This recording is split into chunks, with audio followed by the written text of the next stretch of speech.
Hello, and thank you for tuning in to the Get Schooled on Public Education podcast. I'm your host, Brittany Baker. And remember, charter schools are free, public, and open to all.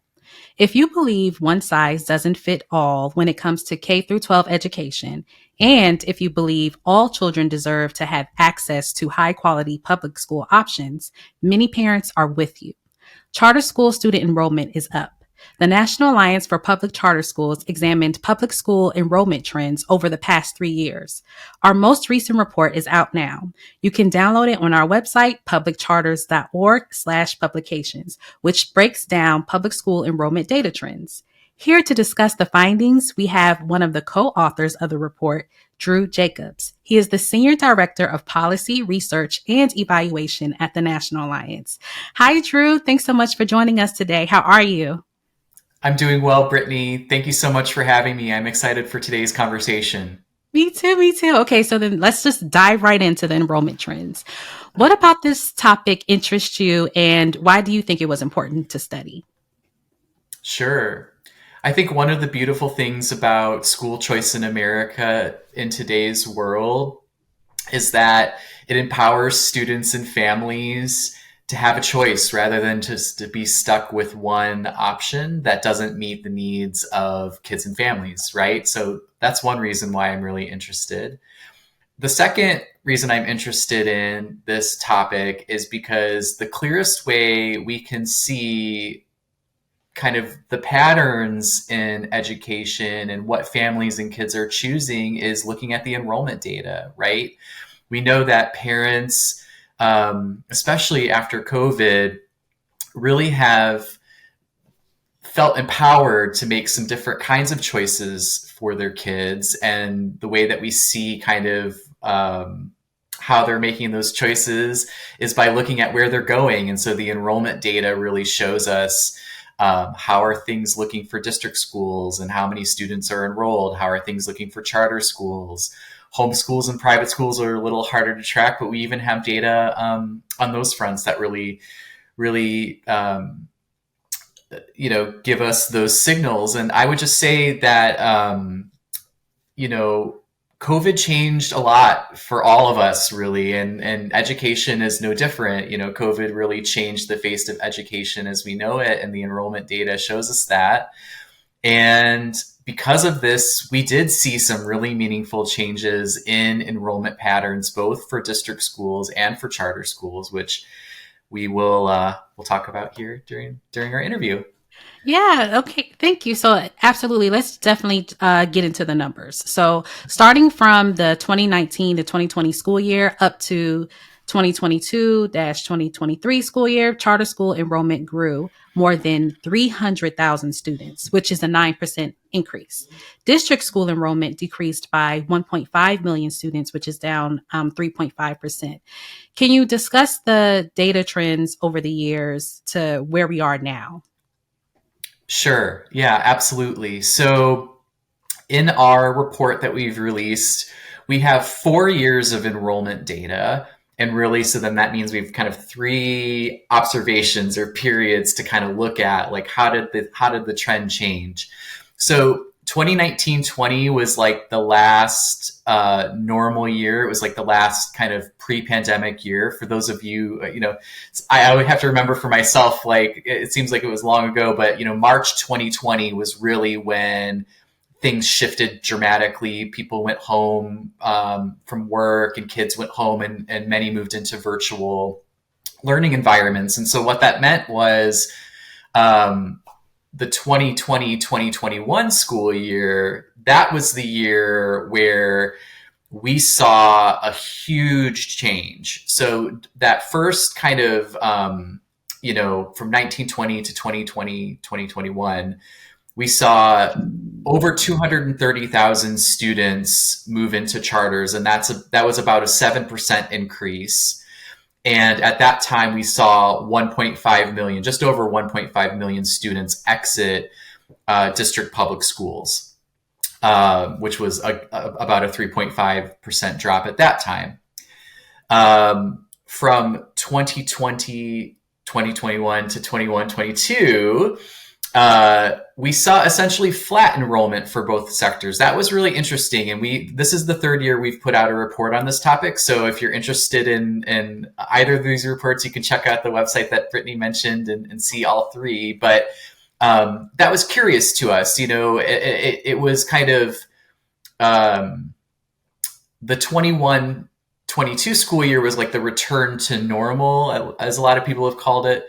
And we saw kind of flat enrollment. That doesn't mean that there weren't states, and there were many states actually during that period that continued to see like upward enrollment in charters. It just wasn't to the same degree and for every state. So we were really curious because we saw like this big spike the first year after the pandemic, and then we saw like flat. So we were, I should speak for myself. I was wondering like, well, what is it going to look like with another year of data? And that's what we've come out with in this report that we've just issued. And what we saw is really fascinating, which is charter schools saw another 72,000 students. So bringing the total to just over 300,000 students kind of during this time period, or a 9% increase, as you mentioned, Brittany. And a second year of flat enrollment for districts. So what does that all mean?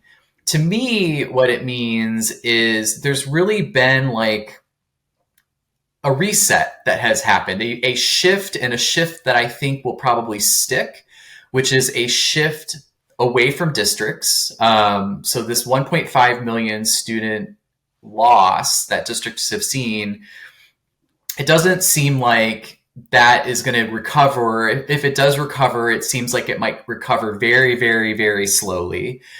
And then for charter schools, we saw that intense increase, a little bit of a kind of a flat year, which is unusual for our sector, actually, because our sector really has grown every single year except for that last year. And then the 72,000 student increase. So to me, it means that I think we can continue to expect to see charter schools to continue to grow. And in my mind, there's still a question mark around districts. But the other thing that's kind of tangled up in this, for those math folks out there who are thinking, there's not like a match here, right? Like 1.5 million students left districts and 300,000 have entered charters. Parents are making all kinds of different choices for their kids. So many of them are choosing charters, but there's also private schools. Many parents are choosing private schools now, and a lot of parents are choosing to homeschool. So I think, over time, it will be really interesting to see how those trends shape up. But in my mind, I think that I don't know that it's likely that districts are really going to recover those 1.5 million students that they've lost. And for charter schools, what factors do you believe contributed to the student growth? It's hard to have like a scientific answer to this, more like, theories, but I think some of my theories are, I think a lot of parents were aware of charter schools prior to the pandemic, but COVID was like a catalyst for them to make a shift. So as we all know, in March 2020, a lot of us went home. Like we went home to work, and our kids went home and stayed home and learned in the virtual environment. And I think parents got a view into education during that time period, and many were very dissatisfied, frankly, at least anecdotally from what I hear and what I've been reading, and people in my life that I've spoken to about this. They saw firsthand what was happening or not happening within education in the traditional district public school setting. They also witnessed how systems were responding to something like COVID, right? So one of the things that we've heard a lot about, and we know as charter folks, is that charter schools, just by our very nature, like part of the model of charter schools is that in exchange for high levels of accountability, charter schools enjoy autonomies that district public schools simply do not have. And in a lot of cases too, charter schools are single sites or they're smaller networks. So the ability for charter schools to pivot in a situation like COVID and really like change how they're operating to meet the needs of kids and really the community during COVID, I think it was something that was appealing to parents. They were seeing the ways that districts were not doing that all that well in a lot of cases and just wanted to try something different for their kids. And then I think in the data, what we see is that we call it stickiness. So I think a lot of people were curious, like, you know, will this, like, would that bump that we saw that first year of the pandemic, that 230,000 student bump, like, was that going to hold? Were those kids and families going to stay in charter schools? And to be frank, not all of them did, but a lot of them did. And then we saw more enrollment this year. So I think there's something to that. There's something about the charter model that really did work for kids and families. And I think parents just overall are a lot more savvy about all the different choices that they now have outside of just traditional district zone schools. The report also examines demographic enrollment for white, Black, and Hispanic students. Can you share more about the findings across these groups of students? Sure thing. And I'll say at the top, and in our report, just like a quick data note is we don't have data for these three subpopulations for all the states included in our study because of data suppression issues. Meaning that sometimes those numbers are so small, particularly in small states, that for student privacy reasons, they're masked. So that's like a little bit of a caveat there. So we have data for 26 states in this year's study. And what we find is kind of fascinating. So charter schools have gained kind of over the course of the 4 years of data that we have, they've gained white students, they've gained Black students, and they've gained Hispanic students. So across all three groups, there have been positive enrollment shifts. However, what's really interesting is the enrollment shift varies by its like intensity. So the white student enrollment shift for charters is a little bit less intense than the Black student enrollment shift. And where we really see like a dramatic, big shift is for Hispanic students. For people who study this and just folks who follow population trends in our country, we know that the Hispanic population in America is growing really quickly. So it's unsurprising in some ways, but we're even like the kind of rate of growth for Hispanic students in the charter sector, it's outpacing the Hispanic population growth. So that's saying something. That's basically saying like it's keeping up and exceeding our expectations for Hispanic students. In districts, it's interesting because we've got this 1.5 million student loss that they've seen. And what we see in the data when we look at Hispanic, Black, and white students in this year's data is interesting. So this is the first year that districts have seen a slight uptick in Hispanic students. The last couple of years has been a loss, but they saw like kind of a gain this year. Districts continue to lose white students at very high levels. So while the charter sector has really seen a lot of its growth in Hispanic student enrollment, districts have seen a lot of their decline represented in white student loss. So that's interesting. We don't really have a sense of the why behind that, but that's the pattern that we're seeing in the data. And you touched on this a little bit in your response, but can you speak more if there is a connection between the charter school enrollment and population changes as it relates to the findings in the report? Absolutely. Yeah. So one of the questions that we have received, and we were just also, I think, naturally curious about is, whether or not these gains that charters witnessed were just because the student population was growing, right? So like maybe there was something going on where we saw like a big increase in student population. The other thing that I guess I would say, and this is getting like a little bit into the data weeds, but COVID really did some funky things to state population patterns, migration patterns, because a lot of people went remote for their jobs. And so what did that mean? Well, that meant people like me, like I used to live in Metro DC, and now I live in Tennessee because my job is remote. And many other people kind of took advantage of that opportunity to move from major metropolitan areas to other states.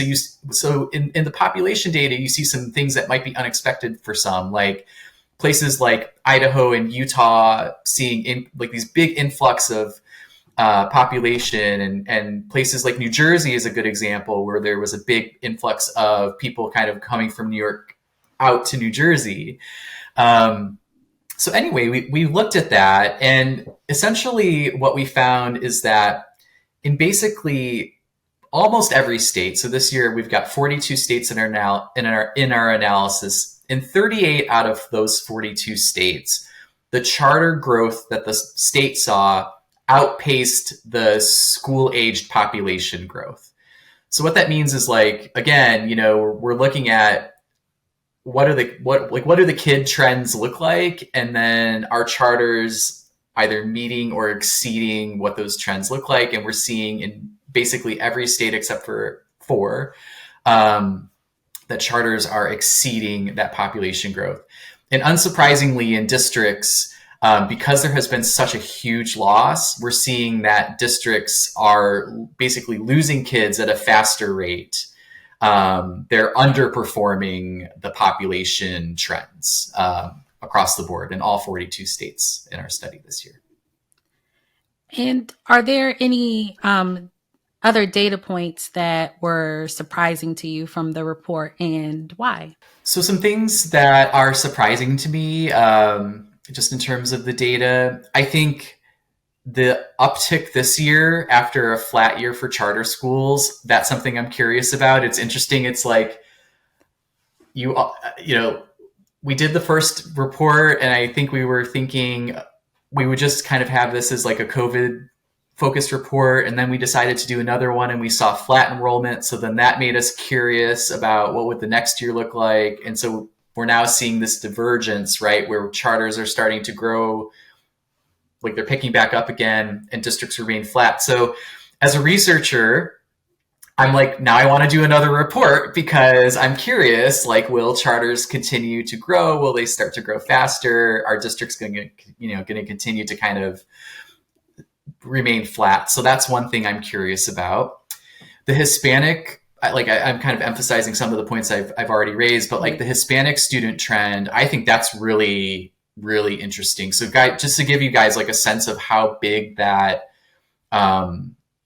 the impact of Hispanic students has been on the charter sector.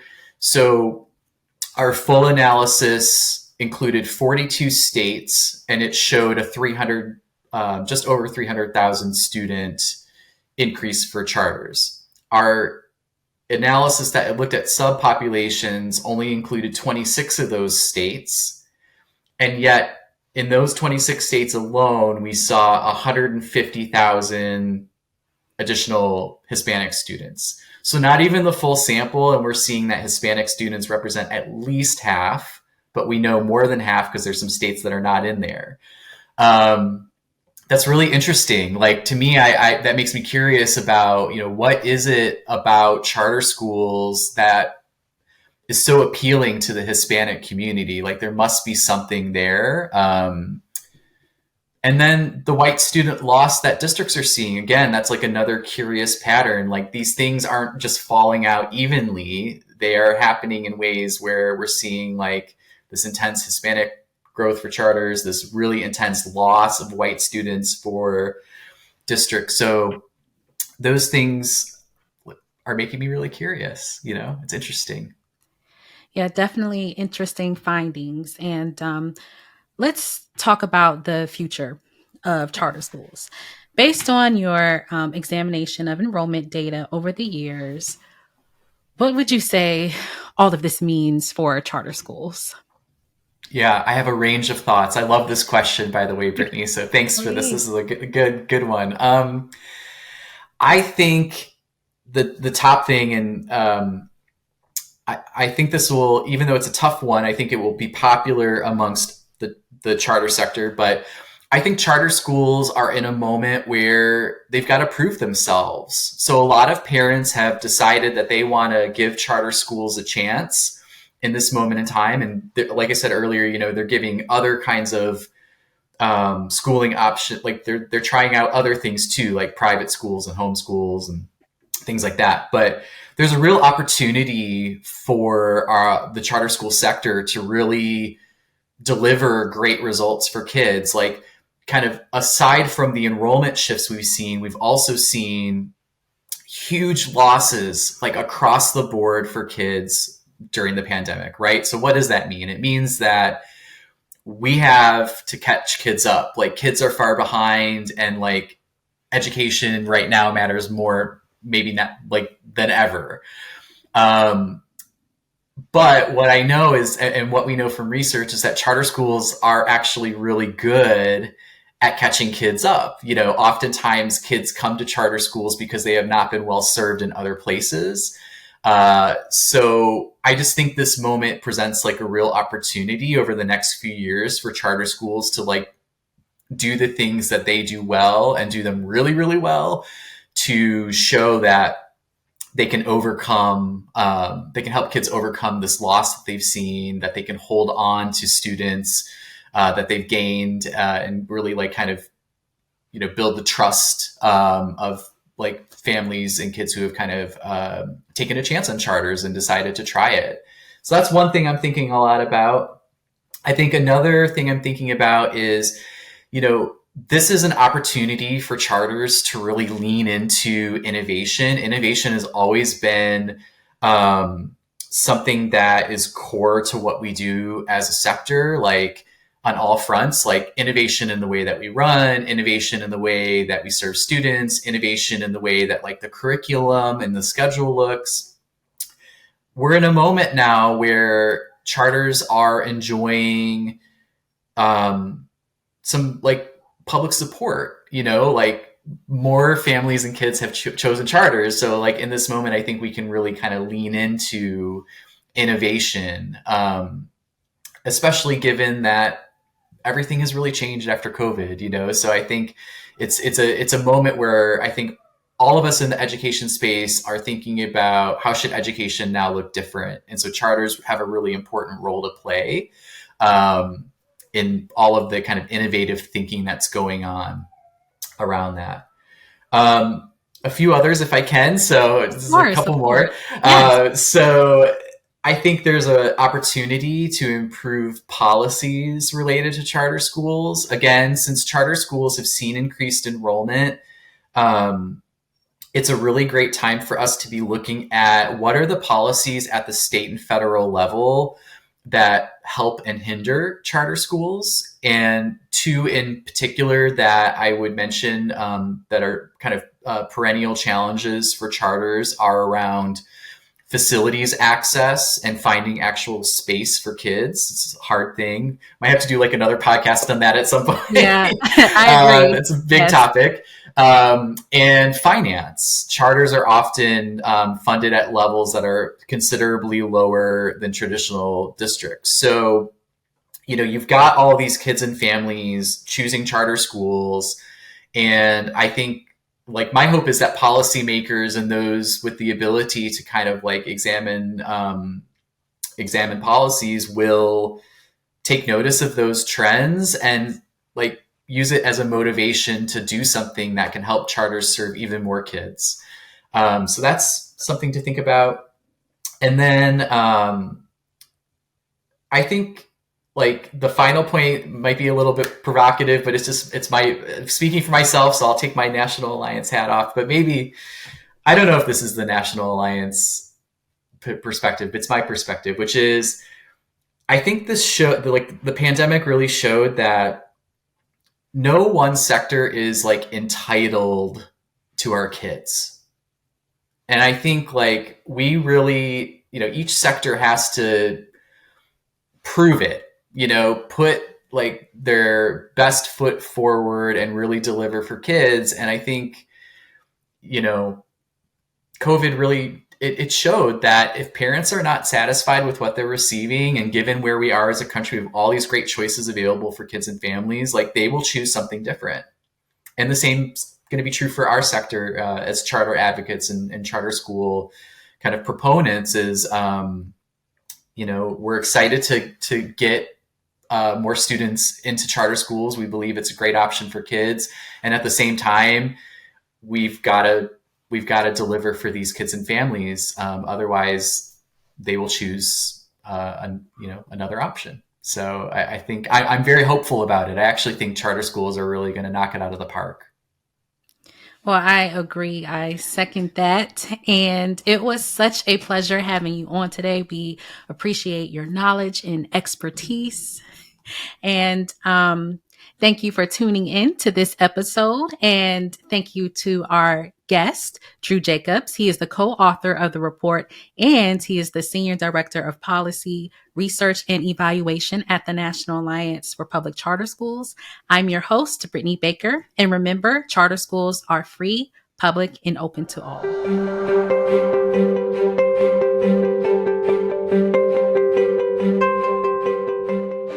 Produced by Heartcast Media.